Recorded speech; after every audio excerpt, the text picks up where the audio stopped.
Morning, you all. We were discussing about the tectonic plate, Geography, Class 9, Chapter 2, Part 2. The seven major tectonic plates of the world are number 1, Pacific Plate, number 2, North American Plate, number 3, South American Plate, number 4, Eurasian Plate, number 5, African Plate, number 6, Indo-Australian Plate, and number 7, Antarctic Plates. These are the seven major tectonic plates of the world. And we also know that at present there are seven continents. But it was not like that. 300 million years ago, there was not the seven continent, but there was only one continent. That continent was definitely very big, and why? That's why that big continent was given the name supercontinent, and name of the supercontinent was the Pangaea. Now let's discuss about Pangaea. This is the supercontinent Pangaea. The supercontinent Pangaea was divided into two parts, northern and southern, or the supercontinent Pangaea consisted of two parts, you can say, the northern part and the southern part. Northern part was called the Laurasia, and Laurasia was also called Angara land, and the southern part was called the Gondwana land.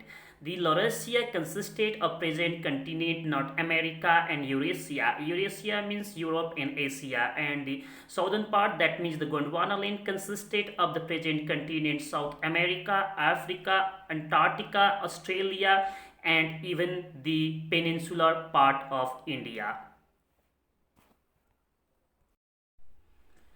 You can see here, with the passage of time, this Pangaea supercontinent, due to heat, due to pressure, and due to the convectional current, started fragmenting into many pieces, and present seven continents came into existence. Now, first, let us discuss how India came into existence. As you can see here on the picture, that India is in the southern hemisphere near Australia. Around 180 million years ago, Indo-Australian plate fragmented from Gondwana land and started moving towards the north, towards Laurasia, and there is one plate, Eurasian plate, and it collided with the Eurasian plate. But before colliding with the Eurasian plate, in between the Eurasian plate, that means the Laurasia and the Indo-Australian plate, there is the Tethys Sea, and Tethys Sea also can be called the geosyncline area, and it was filled with the sedimentary rock or the sediments, and those sedimentary rock or the sediments, due to the pressure of the Indo-Australian plate or due to the pushing of the Indo-Australian plate, which was continuously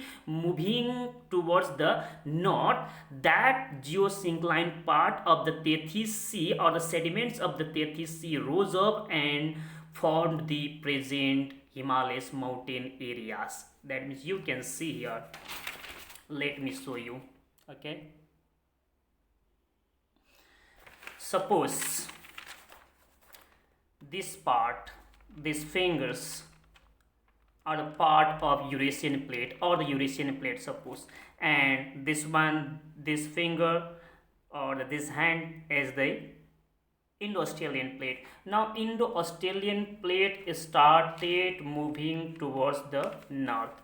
Indo-Australian plate started moving towards the earth and towards the north, and due to the pushing of the Indo-Australian plate towards the north, in between the Indo-Australian plate and the Eurasian plate, there is the geosyncline or the Tethys Sea, which is filled with the sedimentary rock or the sediments. That geosyncline or the sedimentary rock or the sediments rose up and formed the present mountainous area or the Himalayas region.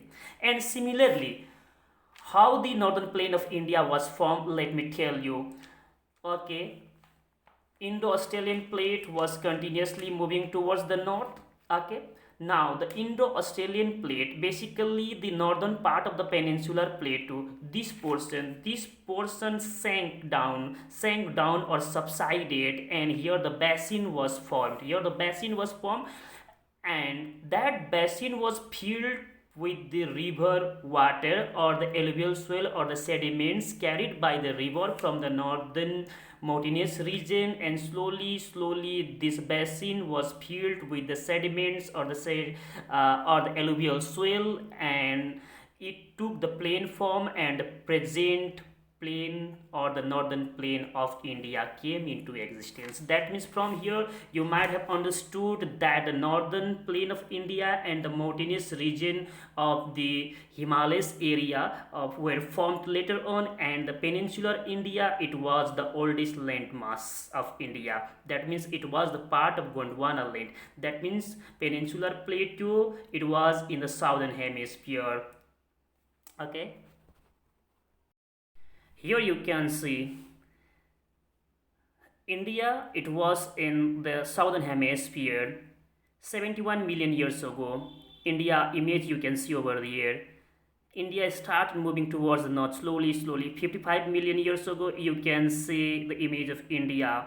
And similarly, India crossed the equator, and 38 million years ago, you can see after that 10 million years ago, India took this form. Okay, that is this type of this structure. And from this image, you might have understood that the northern plain, that means the Himalayas region, and the northern plain and the Himalayas region both were formed later, and the peninsular part of India, that was the oldest landmass, that was the part of Gondwana land.